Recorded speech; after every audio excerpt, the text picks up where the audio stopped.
김수용 기자의 활기찬 영주. 제가 얼마 전에 내매교회에 잠깐 갔다 왔습니다. 평흥면 내매교회, 영주에서 가장 오래된 교회라고 하는데 음악회 갔었는데, 음악회 여러 목사님들이 모여서 음악회 하는데 제가 너무 좋은 문구가 있어서 가지고 왔습니다. 영주는 언제나 그 너머를 꿈꾼 우상입니다. 1400여 년 전 의상은 당나라 유학을 마치고 사람 많은 경주가 아닌 영주 부석사에서 함경을 설법했습니다. 영주는 신라에겐 고구려와 맞선 최전선이었습니다. 오랜 전쟁으로 찢겨진 세상에 전체는 결코 부분을 포기할 수 없다고, 부분을 포기한 전체는 전체일 수 없다고, 한 사람이 곧 우주라고 일갈했습니다. 함사상이 가장 먼저 임해야 할 곳은 가장 아프고 슬픈 영주여야 했습니다. 800여 년 전 영주 순흥 사람 안양은 불교의 폐해가 판치는 고려 사회를 대신할 새로운 사상 성리학을 전파했습니다. 그의 뜻을 이어받은 유학자인 영주 사람 정도전은 사람의 사람됨을 혼나면서도 배우겠다는 선비들로 다스리는 새로운 나라 조선을 세웁니다. 영주는 바로 조선의 모티였습니다. 300여 년 전 홍유아는 교조화되어가는 성리학의 한계를 넘어서기 위해 스스로 조선 최초의 기독교인이 됩니다. 그리고 한양에서의 모든 기득권을 버리고 영주 단산면으로 이주하여 오직 믿음으로 세상을 살아갔습니다. 영주는 시냇가에 심은 나무들이 시절을 쫓아 열매를 맺듯 혁신의 역사를 이루었습니다.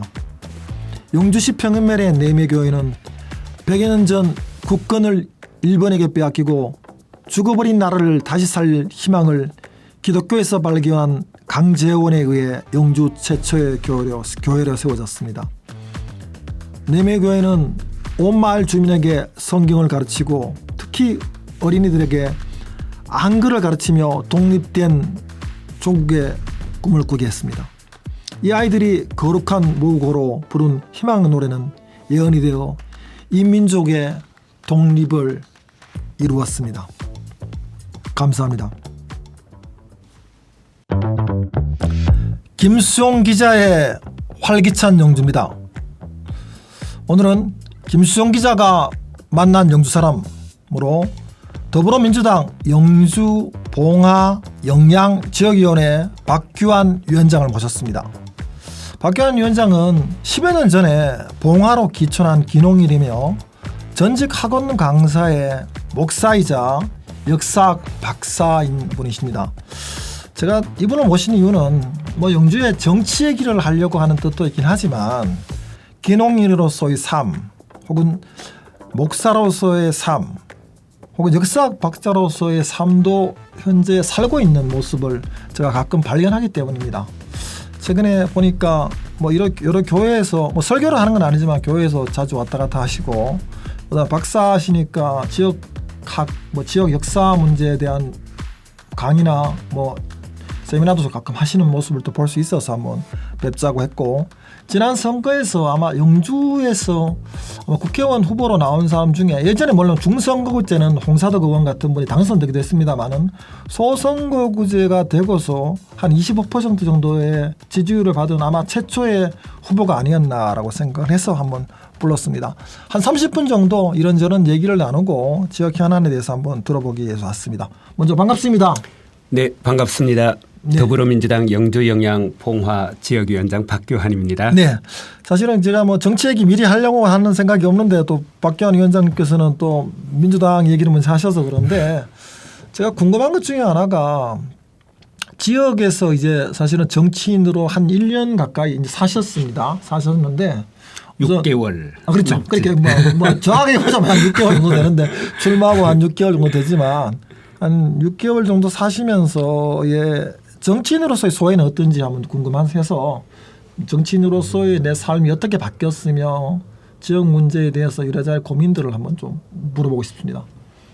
네, 이 갑작스러운 질문인데요. 네, 6개월 남짓 이제 네. 정치인으로 지금 살아왔고요. 근데 넓게 보면 네. 정치를 좀 넓은 의미로 보면 결국 우리가 살아가고 있는 지역 사회 혹은 공동체가 어디를 바라보고 무엇을 지향해야 되는지를 합의해가는 과정. 그렇죠. 예, 그리고 또 그렇게 합의된 어떤 목적이나 목표를 시행하는 과정에서 어떻게 또 역할을 나눌 것인지 또 이걸 정하고 그리고 또 그 과정에서 일어나는 또 갈등을 조정하고 넓게 이걸 만약 다 정치라고 한다면요. 사는 게 다 정치 아닙니까 사실. 20살 이후로는 제가 그렇죠. 넓은 의미에서는 정치 활동을 꾸준히 해왔던 것 같고요. 맞습니다. 다만 그런 넓은 의미의 정치 활동이 갖는 한계가 또 명확하잖아요. 그렇죠, 아무래도 그렇죠. 법이라든가 제도를 통해서 조금은 이제 힘을 갖고 강제성 있게 적용하는 여기에 미치지 못하다 보니까 이제 넓은 그런 주민활동, 시민활동 이것이 갖는 한계가 뭐 비교적 분명한데요. 이제 제가 6개월 남짓 하는 이 정치인의 삶은 그것을 조금 더 제도를 통해서 혹은 또 법을 통해서 반영할 수 있는 통로를 가졌다는 점에서 훨씬 좀 효능감이 있어요. 예, 그리고 또 지역 사회에서도 어떤 구체적인 이런 주민 문제라든가 지역의 문제를 같이 저와 함께 또 협의해 가면서 대안을 찾는. 그래서 과거보다는 훨씬 더 직접적이죠.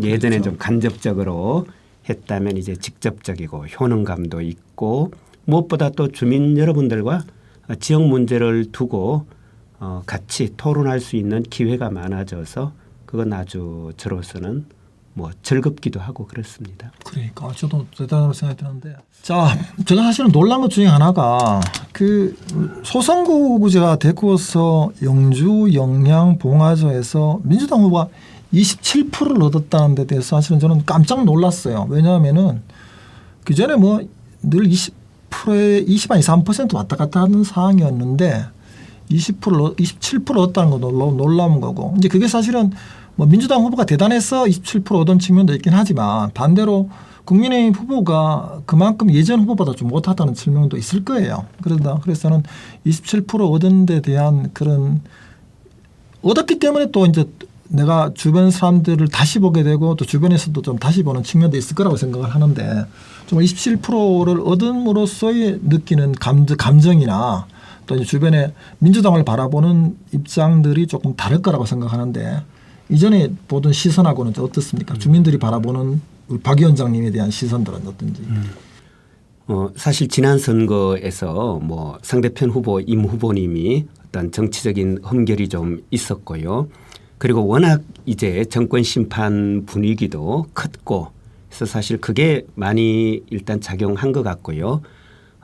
그리고 일단 제가 좀 그때 슬로건을 40년 일당 독재 청산 그리고 그렇죠. 윤석열 폭정 심판 이렇게 내걸었는데 그동안 우리 지역 사회에서 사실은 민주당 후보라 할지라도 그렇게 선명하게 어떤 정치적인 주장을 잘 내걸지 못했던 것 같아요. 제 기억으로는. 저도 사실은 뭐 기분 나쁜 얘기인지 모르지만 제가 보기엔 다 수준이 안 되는 후보였어요. 뭐 기분 나쁜 얘기인지 모르지만 제가 보기엔 그랬습니다. 왜냐하면 민주당 후보들이 그냥 1위 후보만 계속 나왔었던 게 사실이죠.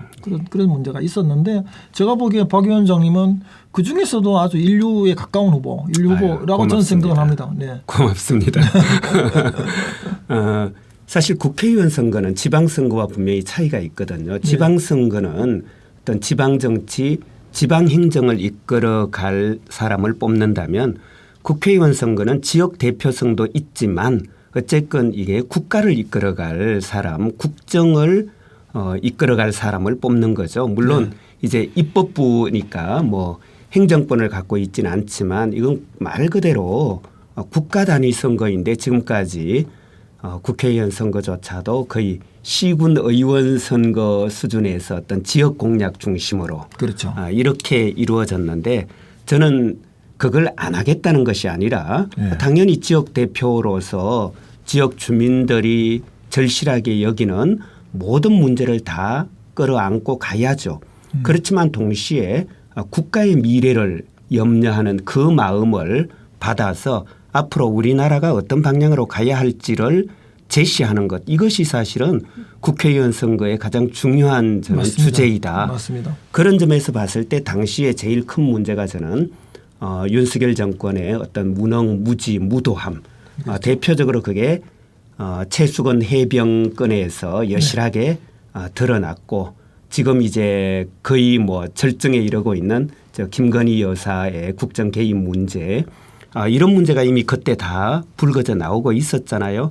그래서 저는 우리나라가 제대로 가고 국정이 제대로 방향을 잡고 가기 위해서는 최해병 특검이라든가 또 김건희 여사 문제라든가 또 검찰 개혁이라든가 이런 어떤 국정 의제가 이게 중심이 되어야 되고 그리고 거기에 대해서 우리가 어떤 대안을 제시하는 이런 선거가 되어야 된다라는 측면에서 이제 뭐 구호로 집약하다 보니 윤석열 폭정 심판이라는 주제가 되었고요. 그리고 또 저는 아까 이제 지역사회 여러 가지 문제 얘기했지만 저는 우리 지역사회에 많은 문제 있죠. 일자리 문제, 주거 문제, 교육, 의료 뭐 그렇게 따지면 끝이 없는데 저는 그 모든 것을 아우르는 어떤 핵심 열쇠 말은 저는 민주주의라고 생각했거든요. 우리 지역에 민주주의가 모자란다. 저는 우리 지역의 가장 큰 문제 뭐냐? 물론 요즘 인구 소멸된다, 사람 없다. 그 이전에 더 큰 문제는 민주주의가 없는 것이고 민주주의가 없기 때문에 주민들이 스스로 과연 어떻게 하면 우리가 더 행복하게 살고 어떻게 하면 인구 소멸도 막을 수 있고 어떻게 하면 더 많은 사람들이 찾아오는 영주 영양 봉화를 만들 건지 여기에 대해서 언제 우리가 제대로 한번 토의해 본 적이 있습니까? 토의하거나 논의해 본 적이 없죠. 예. 제가 10수년 넘게 이곳 봉화 와서 살았지만 제대로 한번 주민들이 봉화를 영주를 어떻게 이끌어 가야 될지에 대해서 저는 논의하는 걸 본 적이 없어요. 이게 몇몇 행정, 의정 근데 그마저도 일당이 40년간 독점적으로 지배해 오다 보니 견제도 없고 긴장감도 없고 맞습니다. 솔직히 짬짬이 이루어지고 온 주민들이 다 알아요. 어떤 의원이 어떤 짬짬이 누구와 하고 있고 그냥 소문은 무성하죠. 예, 무성하고 그냥 무성하죠. 모이면 다 의원 욕하고 그렇죠. 군수 욕하고 시장 나무라는데 문제는 이게 시정으로 군정으로 연결이 되지 않아요. 맞습니다. 그래서 저는 그거의 가장 큰 문제는 민주주의가 없는 것이고 그 민주주의가 없다는 것의 집약적인 표현이 40년 일당 독재고 이제는 정말 일당 독재 한번 종식하고 견제가 살아있고 긴장감 있는 이런 시정 군정 한번 만들어 주십사 하고 제가 호소했는데 저는 그 호소도 이번에 우리 주민들께서 많이 좀 경청해 주셨고 또 공감해 주셨고 그래서 우리 영주 영양 봉화가 어떻게 나아가야 될 것인지에 대해서 그래도 한번 문제 제기는 성공하지 않았는가. 그래서 요즘 만나는 주민들께서 다 걷기에 동의한다고. 맞습니다. 네. 그래서 이제 정말 우리 영주에도 견제가 작동해야 된다. 봉화에도 좀 긴장감이 감돌아야 된다. 민주당이 그 역할 좀 해달라. 이번에 박 위원장이 혹은 박 후보가 그렇게 좀 외쳐준 것에 대해서 이제 공감했고 또 많은 분들이 고맙다 이런 말씀도 해 주시고 그래서 앞으로 한번 잘해서 민주당이 제대로 좀 견제 세력 대안 세력으로 자리 잡아달라 이런 요청들을 제가 많이 듣고 있습니다. 그 정말 민주주의가 중요하다는 말 저도 한번 또 다시 한번 새기게 되네요. 지역 소멸보다 민주주의가 중요하다는 말을 제가 사실은 그 전에 아프리카 자료를 좀 보다 보니까 아프리카들이 정말 다 가난하고 못 살고 독재 국가들이 많아요. 그런데 그 중에 조금 아프리카 희망 있는 나라들이 북쪽에 지중해난 몇 나라하고 그 남쪽에 남아프리카 공화국, 그다음 나이지리아하고 잘 모르지만 그 남아프리카 공화국 위에는 보츠와나 정도밖에 없어요. 근데 그 이유 중에 뭐냐라니까 다들 나름 민주정부예요. 민주정부니까 맞아요. 그걸 네네. 버텨나가는 거더라고요. 그래서 제가 아프리카 사람들을 만나서 물어봤더니 보츠와나가 그런 좀 민주정부 중에 괜찮은 이유 중에 하나가 아프리카에서 유일하게 식량 수출 금지법을 가지고 있는 나라예요. 사실 아프리카 굉장히 못 살잖아요. 예, 근데 예. 못 살지만 아프리카의 지주들은 식량을 수출하거든요. 그래서 소위 자기 백성들은 굶어 죽는데도 불구하고 자기는 수출해서 돈을 벌고 있단 말이에요. 꼭 우리 일제시대 연상이네요. 똑같은 거예요. 네네. 재밌는 게 1947년도 8년도에 우리 대한민국 정부가 수립되고 초대 농림부 장관이고 국회 부의장한테는 조봉암 선생이 예. 일제강점기에 원체 쌀 수탈이 심하다 보니까 세계 최초로 곡물 수출 금지법을 만들어요. 세계 최초로 만들거든요. 그런데 아프리카 최초로 만든 게 보츠와나인데 보츠와나도 그 이유가 뭐냐니까 곡물 수출을 금지하는 게 가장 민주적으로 좋은 나라를 만드는 것이다라고 이래서 지금도 그렇게 하고 있어요. 그래서 아프리카 보츠와나가 지금도 아프리카에서 나름 좀 살만한 나라 중에 하나인데 기본이 바로 민주주의라고 생각이 들어요. 저도 그래서 사실 저는 지역 소멸에서 가장 힘든 게 뭔가를 고민했었는데 오늘 해답을 얻은 것 같아요. 지역 소멸도 막을 수 있는 게 제대로 된 민주주의가 꼽히면 예. 지역 소멸도 막을 수 있다는 말씀 저는 확신하고 있습니다. 지금 저도 좀 놀라운 의견이라고 생각을 합니다. 그렇다면 민주주의를 펼치는 여러 방법들이 있을 거 아니에요. 저는 그래서 그 민주주의를 펼치는 방법 중에는 뭐 사람들한테 사회 교육을 한다든가 뭐 세미나를 통한 그런 거 방법도 있을 거고 그다음에 그것을 통해서 정말 좋은 후보들을 길러내고 양성해내서 출마시키는 것도 중요하다고 생각을 하는데 뭐 그런 작업들은 좀 하고 계시는지요 지금? 그렇죠. 일단 이제 저는 지금은 정치인으로 정당에 있으니까요. 네. 물론 이제 사회 단체들이 또 활동을 많이 해줘야죠. 맞습니다. 협동조합이라든가 또 비영리 민간단체라든가 소소한 이런 동아리들 네. 이런 쪽에서 그냥 자주 모여서 수다를 저는 좀 많이 이렇게 풀어주시라. 그렇죠. 그래서 모여서 우리 지역 사회 문제들에 대해서도 좀 이야기하시고 그리고 또 그런 와중에서 이것 한번 해봤으면 좋겠다. 아무리 소소할지라도 저것 한번 우리 같이 해보자. 이런 이야기들을 주민들께서도 좀 많이 해 주시고 중요한 건 이런 이야기가 그렇게 주민들의 동아리에서 그치는 것이 아니라 이것이 의정에 반영되고 행정에 투영될 수 있도록 그렇게 해야 되는데 그 역할이 이제 저는 정당의 역할이다. 그렇죠. 그렇죠. 예. 그래서 이제 정당에서는 이제 우리 민주당은 저도 지금 뭐 많은 주민들도 뵙고 이러고 하는데요. 이런 이야기들을 모아서 일회적으로는 제가 뭐 영주시장이나 봉화군수를 만나서 전달하기도 하고요. 그러나 이건 일회적인 차원이잖아요. 그렇죠. 이걸 장기적으로는 좀 제도화할 수 있도록 해야 된다. 그리고 그 제도화의 가장 결정적인 것은 저는 의회 구성을 변화시키는 거죠. 그렇죠. 그렇죠. 예. 그래서 저는 지금 의회가 일색으로 구성되어 있잖아요. 물론 네. 뭐 간간히 무소속 분들이 계시긴 하지만 그렇죠. 큰 틀에서 보면 영주는 사실은 너무 심할 정도로 사실은 국민의힘 일색인 게 그렇죠. 가장 큰 문제입니다. 뭐 무소속이나 국민의힘이나 큰 틀에서 보면 사실은 같은 색깔이라고 같은 사람들이죠. 본다면 네. 지금 거의 뭐 일색으로 구성되어 있는데 여기에 좀 이제 다양한 색깔 그래서 맞습니다. 적어도 민주당도 또 들어가고 혹은 어떤 사회단체라든가 이런 데서 열심히 활동하셨던 분들이 들어가서 이런 주민들의 다양한 의사가 의회를 통해서 행정에 반영될 수 있는 뭐 이런 구조를 만들어가는 것 그리고 그것을 좀 더 가능케 하는 제도적 장치 요건 이제 국회가 입법해 줘야 되는 사항인데요. 그걸 위해서도 좀 노력을 하고 있습니다. 중앙당과도 많이 접촉하면서 저희가 이제 제1당이니까 그렇죠. 국회 입법을 통해서 주민 의사가 행정과 의정에 반영될 수 있는 이런 구조를 좀 제도화하기 위한 노력도 펼치고 있죠. 저는 개인적으로는 이제 그 정치가 할 수 있는 영역 중에서 정치를 가장 빛나게 할 수 있는 게 바로 교육의 문제라고 보거든요. 이제 전라도 장성이죠. 장성 아카데미 예. 유명하잖아요. 장성 아카데미가 거의 매주 정말 장성 같은 시골에서 찾아보기 힘든 서울의 유명한 명사들을 불러서 막 강사비로 몇 천만 원씩 쓰고 맞아요. 불러와서 지금 한 20년째 하고 있어요. 장성 아카데미가 워낙 잘 돼서 뭐 대기업 회장들도 와서 갔다 오고. 근데 재밌는 게 뭐냐면은 장성 아카데미 3, 4년 했을 때부터 정말 국민들이 바뀌고 심지어는 공무원도 싹 바뀌는 그런 게 좀 됐다고 생각을 해서 영주도 사람 제가 늘 안타까워하는 것 중에 하나는 영주가 한 달에 한 번 시민 아카데미 하거든요. 근데 가보면 진짜 강사도 듣보자 강사에다가 수준 낮은 강의만 하고 있어서 야 저렇게 돈 안 쓰나? 돈 한 5배 10배 쓰고 매주 하고 정말 쓸만한 사람 불러와라.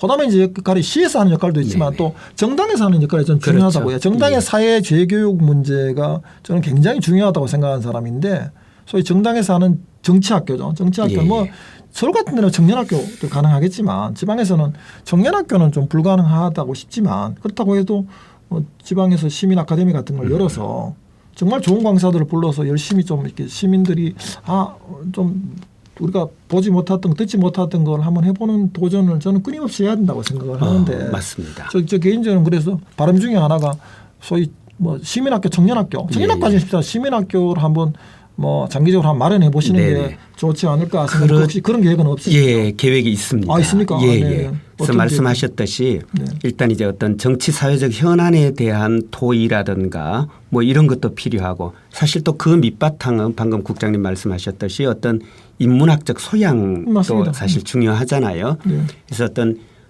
인문학을 같이 이야기할 수 있는 마당 그리고 또 거기에서 연결되는 어떤 정치 사회적인 또 우리 사회 중요한 현안이나 또 주제들에 대해서 같이 이야기할 수 있는 이런 자리를 한번 만들어 보자 해서 저희가 올 겨울쯤부터는 말씀하신 아직 뭐 이렇게 명칭 같은 게 다 정해지지 않았는데요. 네, 그거야 추후에 정해되니까. 예, 농한기 한 1월 달쯤 이때부터 해서 저희가 이제 그런 정치학교 혹은 시민학교 형태로도 하고 그것과 별개로 물론 이제 우리 당원들을 대상으로 하는 어떤 정치교육, 그건 뭐 선거라든가 그렇죠. 조금 더 이제 실무적인 이런 내용까지 포함하는 뭐 선거 또 예산, 재정 문제 이런 것까지를 다루는 예, 그런 아카데미도 좀 계획하고 있고요.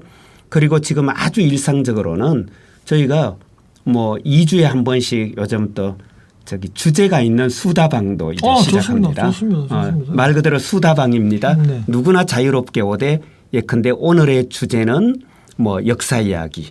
그래서 뭐 지금 아까 그 왜 아프리카 얘기 네. 사실은 놀라워요. 그 어떻게 예. 아프리카 그런 사례를 다 그렇죠. 알고 계시는지. 제가 뭐 아니 아프리카 예. 자료들 보다 보니까 아니 그렇죠. 정말 조봉암생만큼 예.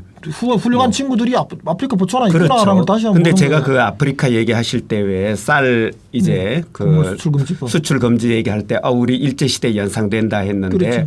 사실 그 한국학중앙연구원장 그분이 일제 시대 쌀 돈 받고 팔았기 때문에 수탈이 아니고 수출이다 뭐 이런 얘기 했지 않습니까? 사실은 수출 자체도 문제가 있는 거죠. 왜냐하면 예. 근데 아까 수출하면 안 국장님이 되는데, 예. 그 수탈 이렇게 정확히 표현하셨잖아요. 그렇죠. 수탈인 거죠, 그거는. 예. 그러니까 지금 이제 저희가 그런 주제 예컨대 그런 식민지 근대화론이라든가 얼마 전에 문제 많이 되었던 그런 국적 논란 혹은 이제 우리나라 건국 연도 혹은 뭐 건국절 재정 추진 움직임 뭐 지금 이런 주제 가지고 사실은 이제 또 하거든요. 그렇죠. 그래서 그런 수다방. 그다음은 또 뭐 인권, 여성, 농업, 맞아요. 농촌 문제에서 이런 우리가 관심 갖는 이런 주제를 갖고 어느 한 분이 와서 한 25분 정도 이렇게 발제하고 맞습니다. 네. 그리고 같이 차 마시면서 이야기하는 그래서 그런 이제 주제가 있는 수다방 이런 것도 저희 지금 제 사무실에서 그거 좋습니다. 매월 1, 3주 월요일 저녁에 그러니까. 엽니다. 저녁에 하시는 거. 카페 더불어 라떼라는 이름으로 그러니까 오셔서 2,000원짜리 커피 드시면서 같이 그러니까. 한번 이야기 나눠보죠. 아, 국장님 제가 한번 초대하겠습니다. 사실 저도 지금 매주 방송국에서 월요일 저녁에 저 보따리 파티를 하고 있어서 봉다리 파티 아니었나요? 봉다리 파티. 제가 지난번에 다른 지었습니다. 제 영주 FM 제가 애청자입니다. 네. 들었습니다. 그 그래서 말씀하시는. 사람들 저도 뭐 월요일마다 티타임 하고 있습니다. 하고 예. 있어서 왜냐하면은 저는 이제 그런 게 중요하다고 봐요. 저는 이제 개인적으로 틈날 때마다 강연 다니고 뭐 이렇게 다니는 이유 중에 하나가 새로운 것을 배우는 거는 뭐 신문을 보고 책을 보고 여러 방법이 있긴 한데 강연 다니는 것이 구체적으로 확실하게 더 배울 수 있는 측면이 있어서 시간을 내서 자주 다닙니다. 그래서 저는 그렇게 한번 좀 적극적으로 행동해보고 해주는 게 좀 의미가 있지 않나라는 생각이 들고 합니다. 많이 듣고 네. 또 많이 나누고 네. 그래서 제 식으로 표현하자면 서로 가르치고 네. 서로 배우는 것 이것만큼 그렇죠. 서로 맞습니다. 성장하는 맞습니다. 그런 길이 맞습니다. 뭐 잘 저는 못 봤는데 하여간 그런 노력들을 저희가 열심히 한번 해보려고 합니다. 또 제가 궁금한 게 사실은 목사이기도 하지만 또 역사학 박사시기도 하잖아요. 봉화에서는 보니까 무슨 뭐 지역사회 뭐 연구소 비슷한 예, 봉화 지역사 연구소 활동도 했고요. 예. 또 관련돼서 사회적 협동조합도 저희가 만들었고 그러니까. 또 지역사 전시관을 아예 상설 전시관을 그러니까. 민간 차원에서 저희가 개관을 했죠. 봉화 지역사 연구는 주로 어떤 거 하시는지 그것도 한번 궁금하네요. 봉화. 일단은 봉화라는 곳이 언제 어떻게 생겨서 그리고 우리가 봉화 사람이라는 일종의 정체성을 갖게 된 거잖아요. 네네. 그래서 뭐 아시다시피 봉화라는 이름은 이제 고려 초에 시작되었는데요. 그래서 그 뭐 봉화라는 지명이 형성되고 또 봉화의 사람이 살기 시작한 과정에서부터 그거는 좀 이런 식이 봉화라면 그다음에 뭐 이제 우리 언제적부터 봉화의 사람들이 또 모여들기 시작했는지 그 과정 전반을 다 했죠. 그리고 이제 아무래도 그런 것도 굉장히 강의도 하고 뭐 모임도 하고 그렇죠. 연구도 하신 신문도 내고 좋습니다. 그렇죠. 그러고 이제 저희가 그것과 관련돼서 아예 전시회를 그래서 대표적으로 재작년에 저희가 했던 전시회는 이제 춘향전, 춘향전이 아니고요. 춘향전, 네. 근데 물론 이때 춘향은 지금의 춘향면이기도 하지만 춘향, 법전, 소천, 석포 그러면 봉화의 동북권 전체를 아우르는 사실은 예전에는 봉화의 소위 말 읍사무소가 그쪽에 있었을 거예요. 그렇죠. 그쪽에 있다가 지금 서쪽으로 나왔어요. 봉화군청이 이제 1907년인가요? 그 이제 의병항쟁 때 당시 봉성에 있는 봉화군청이 불에 탔어요. 그래서 그때 춘향에 와 있다가 이제 1914년 일제강점기 그때 조선총독부가 행정구역 개편하던 그 점에 이제 그렇죠. 사실은 이제 그런 것도 모르는 사람이 젊은이들 많으니까 그 읽을 필요는 있는 거죠. 그렇죠. 그래서 한 300여 년 전에 나온 춘향지라는 책을 바탕으로 해서 여러 고서를 저희가 참고해서 300여 년 전에 춘향, 법전, 소천, 석포 이쪽은 어떠했을까 그걸 다 추적해서 그때 당시의 그때 당시 일어났던 어떤 사건들 예컨대 그때 당시에 또 이렇게 그 법전 쪽에 찾아왔던 예컨대 뭐 진주 강씨 비롯해서 4명의 씨랑 다 같은 집안이죠. 한 집안에서 수많은 분들이 이제 조선의 선비들이 그곳으로 찾아 들어왔는데 그들은 왜 이곳을 찾아왔는지 이런 것들을 저희가 추적해서 전시회를 구성하기도 했고요. 그리고 또 최근에 아무래도 이제 근현대 역사 자료들을 저희가 이제 수집 많이 해서 아무래도 이제 근현대가 저희 삶에 직접적으로 제일 많은 영향을 미쳤으니까요. 그래서 그런 자료 전시회도 하고 뭐 나름대로는 여러 가지 활동을 했죠. 저는 이제 지역학 중요하다 생각하는 게 청주도 가니까 청주학이라고 따로 있고요. 좀 보니까 수원도 수원학 따로 있더라고요. 영주도 보니까 중앙대 송호상 교수님이 영주학이라고 만들었다는 이유가 왜냐하면은 영주에 학교를 다니고 뭐 떠나가더라도 자기 고향이나 혹은 영주에서 학교를 다닌 사람이라도 영주 학교 다니는데 영주에 대해서 하나도 모르고 떠난다는 건 사실은 창피한 일이잖아요. 그렇죠. 그래서 봉화에서 자란 이런 친구들도 있긴 하지만 봉화에 자랐으면 봉화에 대해서 기본 정도는 알 필요가 있는 거고 그 역으로 보자면 그게 내 뿌리나 내 가족을 아는 거랑 똑같은 거잖아요. 근데 사람들은 뭐 당장 먹고 살기 힘든 이유로 그냥 생계 문제나 뭐 그냥 기술 문제만 얘기하는데 사실은 인문학적 철학 바탕이나 토대가 없으면 결과적으로 인간이 멀리 나갈 수가 없다고 저는 생각을 하거든요. 그래서 정신이 풍요해야 사는 거지 정신이 피폐하고 뭐 육체만 뭐 이렇게 뚱뚱하다고 의미가 있는 게 아니니까. 사실 영주시 봉화군 우리가 이런 표현 쓰는데요. 시군 이거 사실 행정 단위잖아요. 그러니까 우리가 단순히 영주와 봉화는 하나의 행정 단위로만 이해하면 안 되는 거죠. 맞아요. 사실은 지역 사회잖아요. 그렇죠. 우리 고장이잖아요. 거의 뭐 영주 봉화는 한 500년 1000년 그냥 한 고장이에요. 그럼요. 한 고장이에요. 그러니까 이게 지역 사회 혹은 우리 고장이다라는 생각을 가지려면 거기에는 소속 의식 혹은 소속감이 필요한 거고 애정이 필요한 거거든요. 그럼 그런 소속 의식, 소속감, 애정이 어디에서 나올 거나 그럼 그건요 일단 알아야 되는 거예요. 봉화가 어떤 곳이고 영주가 어떤 곳이고. 알게 되어야 되는 거죠. 예, 지금까지 살아온 봉화 사람, 영주 사람들은 어떻게 살아왔는지 그분들이 또 제가 봉화를 보면요. 그 동국 여지성남의 봉화를 소개하면서 이런 표현이 있어요. 걸토척 풍기한.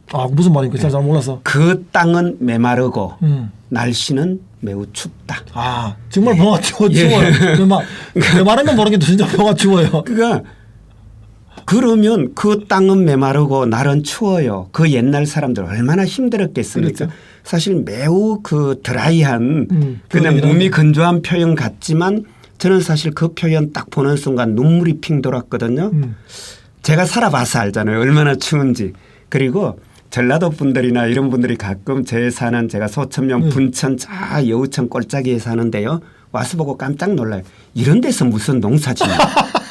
맞아요. 이건 뭐 완전히 이게 무슨 돌밭에서 이건 농사지을 땅 아니라고 그러거든요. 그러니까 제 집사람하고 예전에 그 뭐 집사람이 문경 사람인데 뭐 예천 왔다 영주 왔다가 봉화 가끔 놀러 가면 봉화 들어가면서부터 추워요. 추워서 맞아요. 야, 여기 사람 살 데가 있다. 사람 살 데가 있다. 그래서 제가 그렇지 이 추운 곳에서 농사지을 땅도 아닌 곳에서 농사를 짓고 있어요. 그분들이 얼마나 애써서 살아냈느냐. 그렇죠. 사실은 인간의 극한점에서 그렇죠. 하는 거잖아요. 근데 그러면 사실은 가난한 거잖아요. 그렇죠. 가난하고 근데 힘든데. 가난한 속에서도 문화를 일구면서 살아냈다는 것.